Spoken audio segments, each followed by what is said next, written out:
Hello, everybody. It's Friday, which means it's time for political astrology. I'm Kathy Beal of EmpowermentUnlimited.net and the Professional Aquarian YouTube channel. And usually on this day, I am doing a collaboration with Louise Edington of Cosmic Owl Astrology. She is out of the country until the end of the month, so I am doing this on my own. Forgive me if I stumble just a tiny bit. So I'm going to start with the usual roundup of news that has played out our forecasts. And last week, there were a lot of really, really powerful, volatile influences in the sky, bringing a turning point in politics, putting us at a collective crossroads, threatening some violence, threatening changes, big, big changes, and amplifying issues of authority and beliefs. And here are some things that played that out in addition to other things that we've been talking about. We'll start with the violence. All right, Israel bombed Iran, Iran bombed Tel Aviv. It's going back and forth. This is escalating into major tensions, questions of what's going to be happening. I will be looking at charts in a minute that address that. Um, there was an assassination, actually several attempts at least in Minnesota.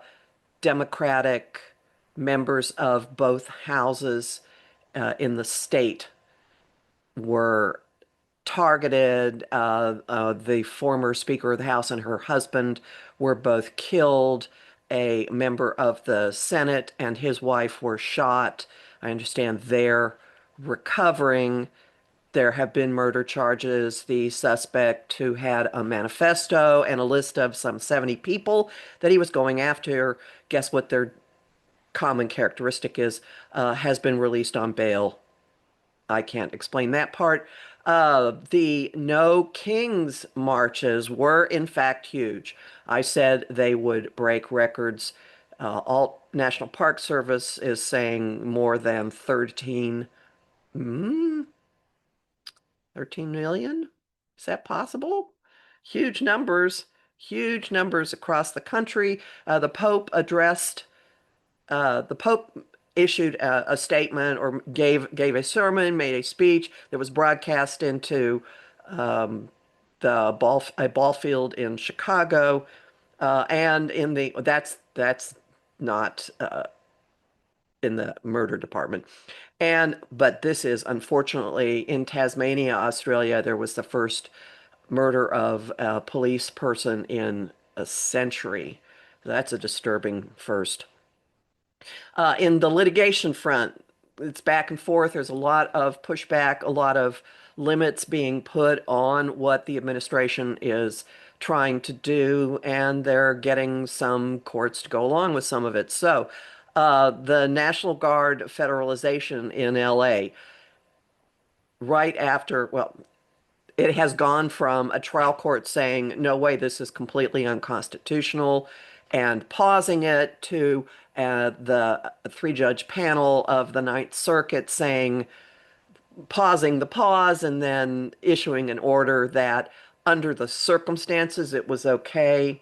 Not that the president has constitutional right to just do this, but, and I suspect this is where SCOTUS will split the hair. It involved federal law enforcement. So that's back in trial. We will see what happens there. And of course, Trump is now saying, okay, I'm going to do this other places.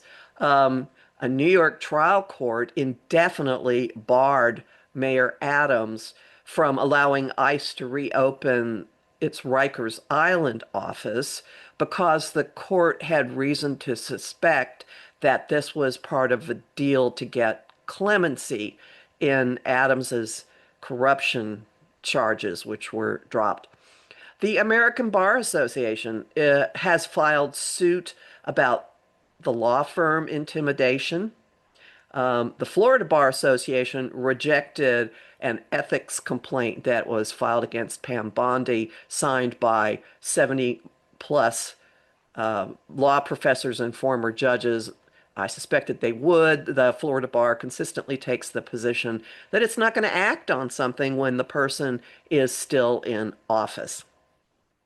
A court ordered funding of 357 National Institutes of Health grants that were cut because of having DEI programs. So those are being ordered to be paid. A preliminary injunction was issued against an executive order allowing states to require proof of citizenship for someone to vote. A nationwide injunction was issued against passport policies targeting the transgender community. SCOTUS is going to issue an opinion before the end of the month on the whole notion of nationwide injunctions, so that may change. Speaking of SCOTUS, 6-3, it upheld Tennessee's ban on gender affirming care for minors. And also in the transgender community news, the National Suicide Prevention Hotline has dropped specialized support for the LGBTQ plus callers. The Trevor Project is still continuing this. It had a contract, but it's doing it on its own. And there is a Canadian hotline that is still available.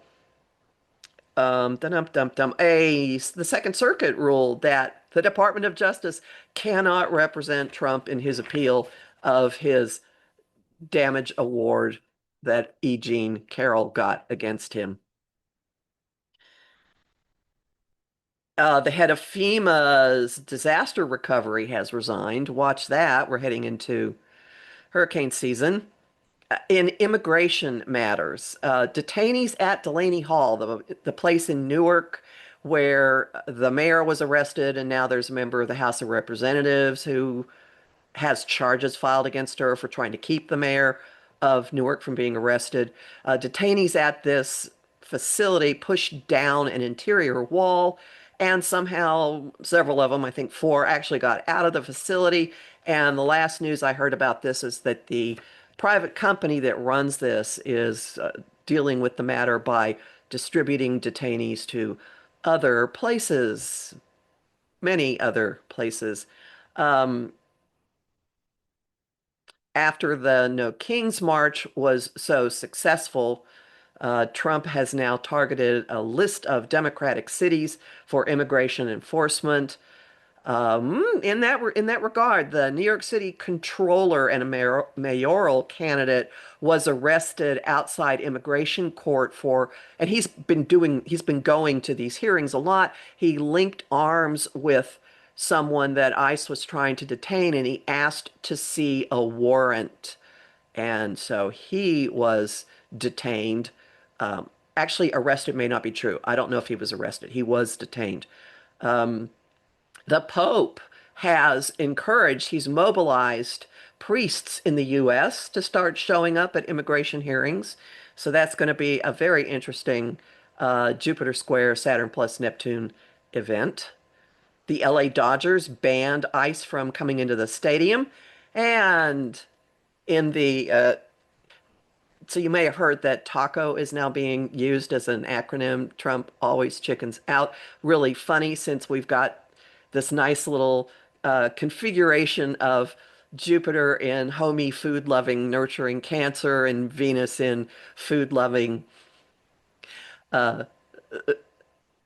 Taurus. So they've been playing nicely together. So now we've got this food acronym for him to add to it all. Anyway, after he got lots of complaints from industry, he said he was going to back off enforcement of immigration efforts, deportation efforts in farms and the hospitality industry, and he's backing off.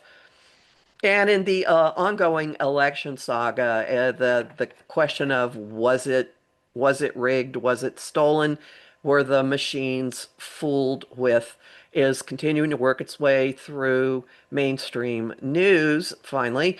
And the lawsuit in Rockland County is proceeding to discovery. That's the county where the Democratic senator candidate received almost 80% of the votes, and Kamala Harris got zero.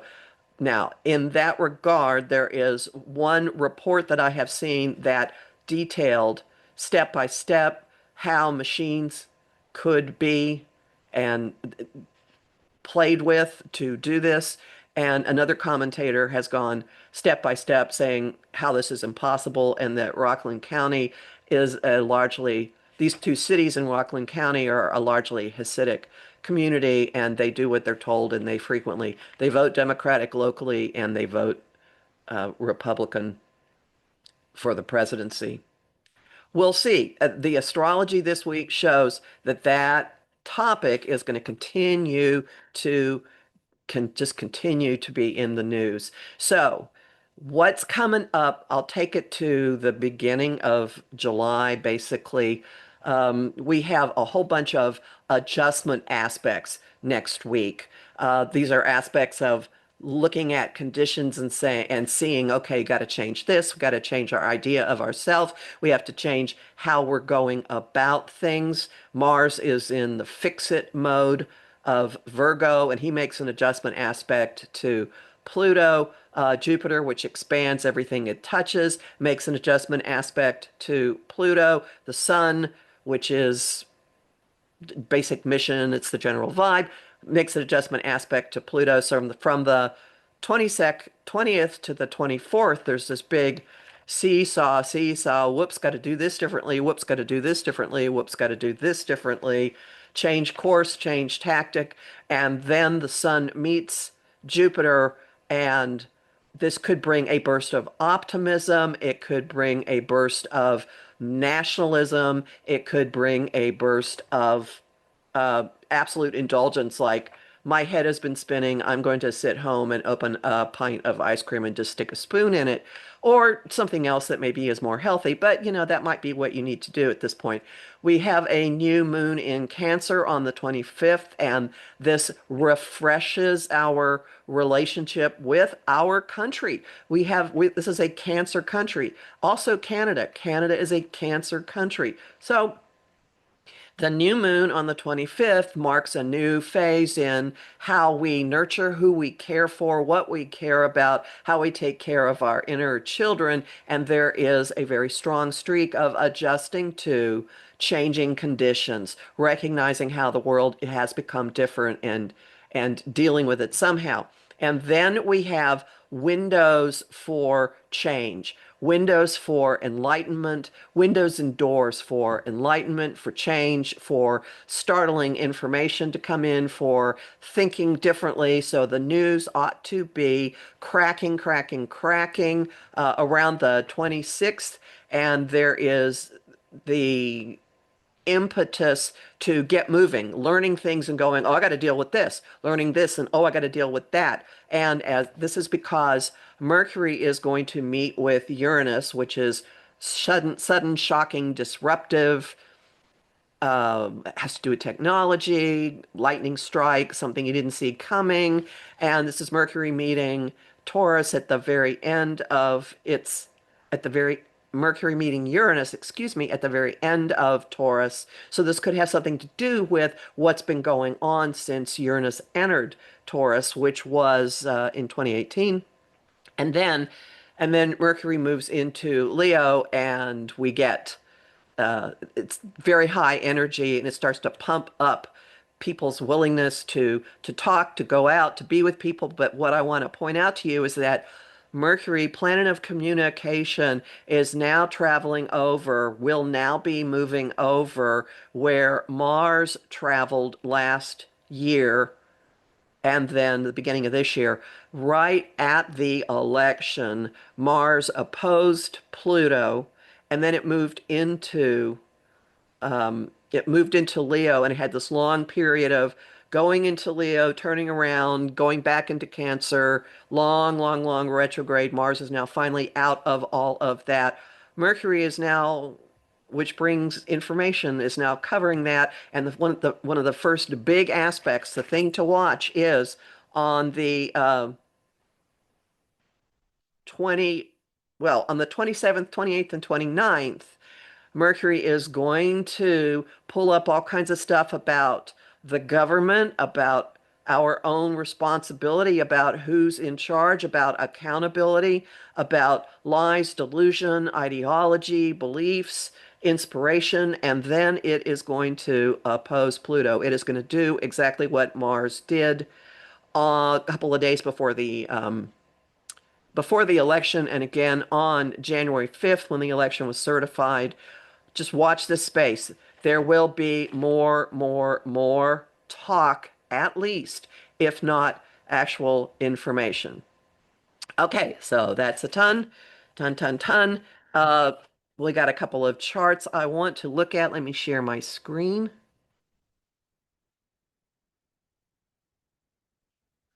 So we're going to focus on what's on some of the players in what's going on in the Middle East. I am not going to deign to predict what is going to happen, but I do want to hold on. I'm looking for an arrow. There we go. I do want to look at some of the people. Now we're going to start with Benjamin Netanyahu. Um, I want look at his Mars. Well, look at this way. There we go. And already we have a problem with me dealing with things, clearing all drawings. All right. All right. His Mars, he's having Mars last week went across his Mars. So he has had his Mars return.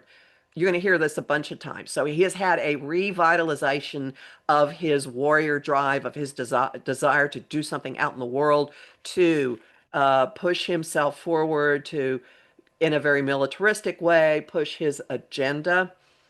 Um, so that is important. It's starting a 2-year cycle. Mars has a 2-year cycle. When it comes back to where it was when you were born, it's called a Mars return. And this re-energizes. So he set something in motion now that is going to color quite a while. I want we'll look at more of the transits to his chart in a minute, but I do want to point out that in addition to that, things to watch. Jupiter in Cancer is going to be coming up on his Uranus in the seventh house of allies and open enemies. This will expand disruption. It could trigger a change in an alliance. It could trigger a change in a relationship. That will be happening before the end of the month. And the other thing I want to point out is his 15-degree Saturn in Virgo. We had a lunar eclipse in the middle of March at 15 degrees Virgo, which would have ended a chapter. It had a revelatory characteristic to it. I do not know what was going on in Israeli politics at that time, but it would have ended one chapter, and then we're going to see the status report of what actually happened in September. There's going to be a lunar eclipse at 15 Pisces, exactly opposite that. So there's a call and response going on that you can look from uh, March into September and know that eclipses take some time playing out, and they can start showing up a little bit in advance. So it could be as early as July that we start seeing things from this. Also, notice that he has a 9-degree Libra Mercury, which is how he communicates, and it's in his 10th house. This is a timed chart.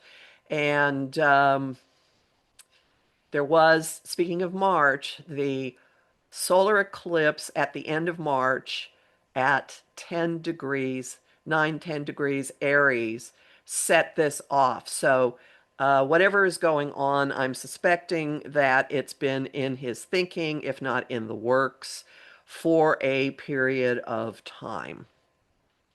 We'll come back to him and what's going on with him in a minute.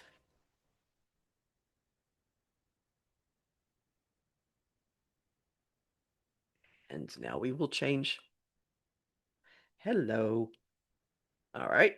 Next slide, please. All right. Uh, there we go. Here he is around the chart of Israel. Now, this is set for 4 p.m. On the date that Israel came into being. The actual proclamation may have been a couple of minutes later, but for our purposes, this is going to do just fine. And let me. So notice, hold on, draw. His Uranus, not Netanyahu's in the outer ring, Israel's in the inner ring. Well, just notice Israel's got a packed 10th house, all right? It's got moon in Leo, which demands attention, but also radiates outward. And Israel is a small country, but it has a reach. It has quite the global reach. There are people all over the world who associate with it. Pluto and Saturn are conjunct, so it's that is a terrific marker for power. And oh, looky here. Israel just had its Mars return. Huh, isn't that interesting? So a 2-year cycle has started for it. But going back to the interplay, oh, and also, I'm jumping all over the place. So how Netanyahu pushes himself forward, how he uses his fighter energy, and it's to him, it's fighting for homeland, absolutely matches something in the Israeli psyche. Throw stones at me if you like. Uh, anyway, so he's expressing something that is inherent in the country's wiring. Um, I'm not saying the decisions he's making and the specific things he's taking match it, but his general promoting the military of the state matches the what is wired in this. Um, his Uranus is on top of the country's Venus, and he has had a somewhat divisive and disruptive influence. But he's someone who does shake things up. I think he's been in and out of power. I leave it to others to speak more authoritatively on that. Um, Also important to see, his Jupiter is widely but still conjunct the country's ascendant. So I'm sorry, his moon. What am I saying? His moon. Um, and something is not working here. My notes are a little screwy. Apologize. His son is also in. Uh, so his he does have some. He has some support from some of the people with this, and maybe not people who are out in public. I know, again, he's a widely divisive, but yet he is still in power and has stayed in power. And there are those who have assisted him to in that. His son at 27 Libra is sextile the country's moon. So he does have the ability to express and embody an aspect of what the country is about. So it makes sense to me that he has been in power at all because he does have connections with the country. So let's look at uh, Netanyahu. Well, got Israel in the outer ring, Netanyahu in the middle ring, and oh, look, huh? Um, the man who says he'll decide in 2 weeks uh, what he'll what the U.S. will do. Look at this. All three, Trump, Netanyahu, Israel, having their Mars return at pretty much the same time. So they are very similarly wired, and all this is on top of Trump's ascendant. That explains why they are all so fired up right now. All right, that there's a unity of something energetic going on with them, and they're all having their return. Israel's sun is on Trump's midheaven, so there's a connection, there's alliance, there's something significant, a significant contact between them. Hold on. I'm have to get my glasses. Sorry, I have notes, notes, notes. Israel's Israel's Uranus is sextile Trump's Mars. So there is there are openings. There's something here for shifting this, shifting that, shifting this, shifting that. And I believe in his first term, Trump moved the U.S. Embassy. Uh, yeah, he moved the U.S. Embassy, which I think is which had high symbolic meaning. Hang on, I've got more. I've got more.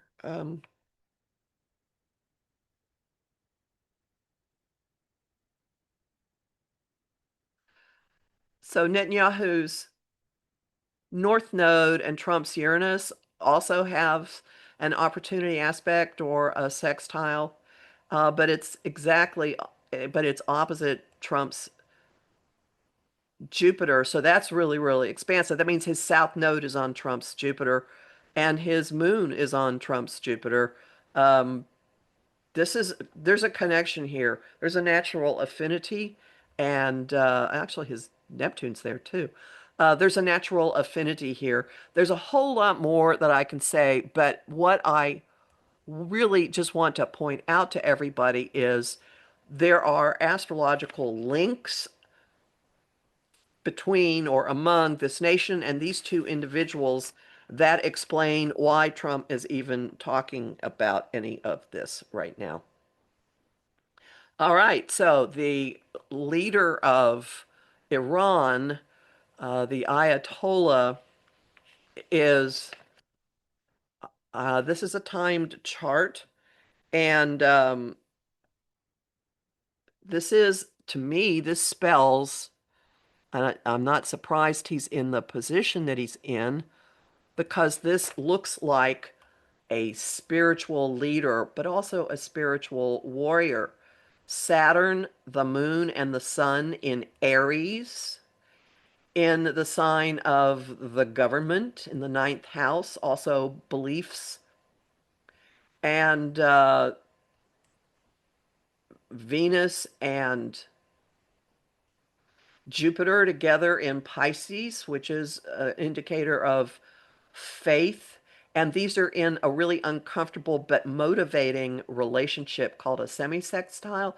They are 30 degrees apart. The two planets in Pisces and the three placements in Aries. Um, his way of going about things, his Mars. So he'd be very, very practical with this, very worldly, actually. And it's in a sextile or an opportunity aspect with that um, Venus words, Venus Jupiter right there. There we go. And the Uranus, okay, so why now? Uranus at 29 Taurus has been sextiling his Pluto, and when Mars came in and squared Uranus, that's when these attacks came, and they're very personal. And I would not be surprised. He may be in hiding, I don't know, but there's a personal element to everything that is going on because of this, and this kind of explains the timing of it. Also, notice that he has, let me clear this so it's easier to see. His Mars is trine his Jupiter, so he is able to pivot to do to do things differently, to switch back and forth. And I don't know. It's a wide, wide grand trine in Earth, very wide. I wouldn't. So he has this to me is he's been able to be really practical and to bring his spiritual teachings, beliefs, rules, laws into reality, which is what an Ayatollah would do.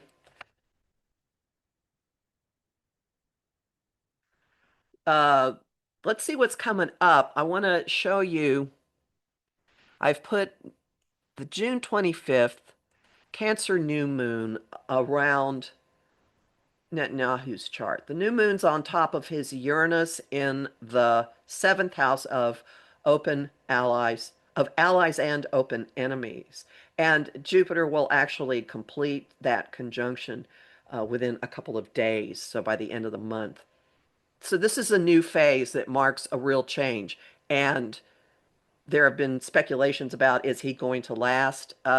What's happening right now could very well cause some problems in that department. Could be kind of the ejector. And notice that Mars in Let's Fix It, Virgo is exactly sextile that trio right there in the ninth house of foreign policy, foreign relations, the government. Uh, who knows? He might be. I mean, it would be a stunner if he's removed from office, but this particular moon could set things in motion that lead to his removal or the breaking of an alliance. And who knows how, but we'll have to wait and see. Um, Also notice that the moon is squaring his communication, so it's stressing alliances, agreements, commitments that he has made. And important to note, let me clear this. Sorry. Important to note that where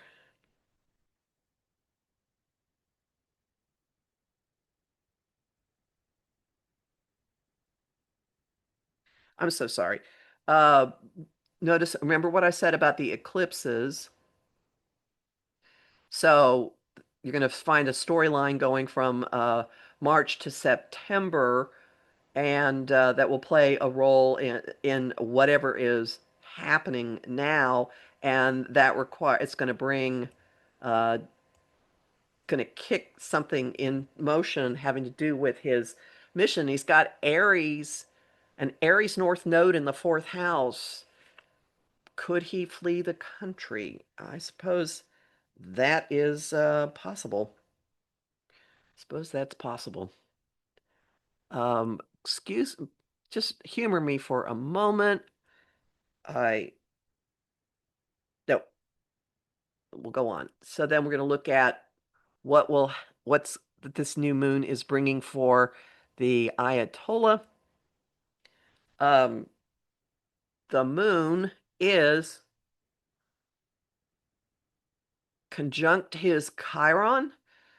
So there's something here having to do with national identity and his role in things, and maybe actually his family or his lineage being involved. The new moon has Mercury on his Pluto.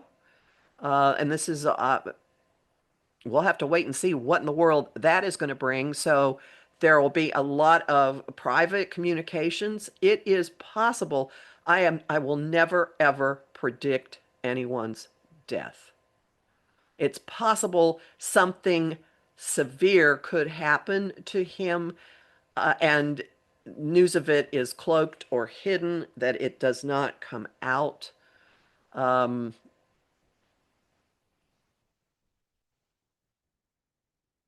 Hold on. Let me clear this again.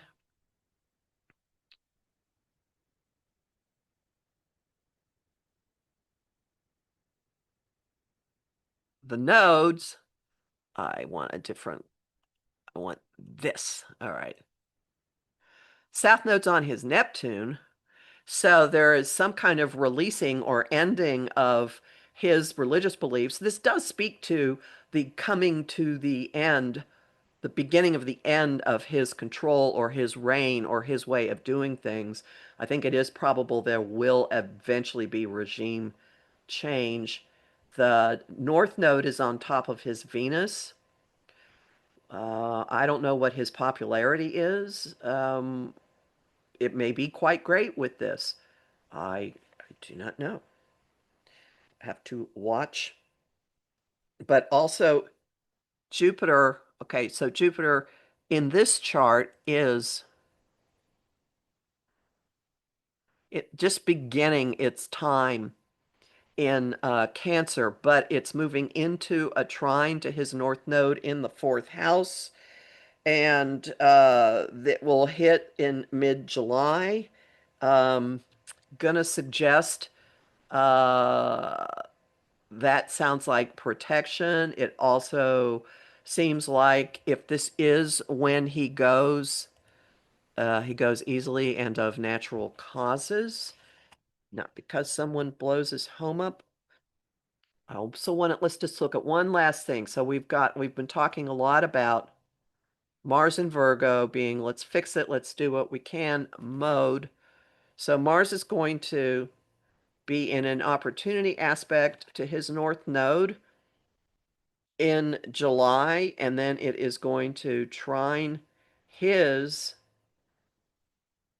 Mars in the middle of July, and then it is going to trine his Uranus. So it's going to make a grand trine in Earth in the middle of July, and then it hits his Neptune.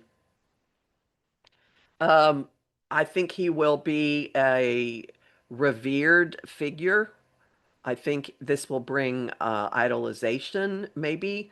Uh, I don't mean that in a golden calf kind of way.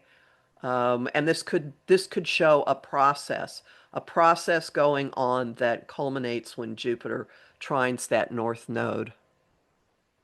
So that's the only even remotely predictive thing I am going to say. Uh, be so all of this next week, we have everybody will be adjusting, watch the information flow, watch how people change their positions, watch how you're called upon to change your positions, to adopt new tactics, to step into your own power and authority, and maybe even take a look at where you are in your community as Mercury moves into its opposition with Pluto, and what this whole saga from the beginning of November to now has meant to you personally. And remember that Jupiter is in Cancer, which is a reminder to really, really nurture yourself, take care of yourself, find a place of solace, find a place where you can go back and rejuvenate and regroup. That is what's really important. So next week I'll be back by myself again. I have a whole bunch of other political videos that came up during this week with Soul Print Intuitive Tarot. That's on my channel. With Anthony Mikolajewski. That's on my channel. With Andy Brewer. That's in the Celestial Compass playlist on my channel. With Annette Dion. That's on her channel, Psychic Annette Dion. With the Cool Crone. That's on her channel, The Cool Crone. My forecasts are always at my site, empowermentunlimited.net, and this channel, professionalaquarian.com. Remember that you can find me on Facebook at Empowerment Unlimited, and I talk about politics in the group, the Astro Insight Lounge, where members are allowed to post as well. And I have a Patreon, which has an analysis of the solstice chart. So patreon.com/Kathy Beal. Thanks very much. Be safe, everyone, and take good care of yourself.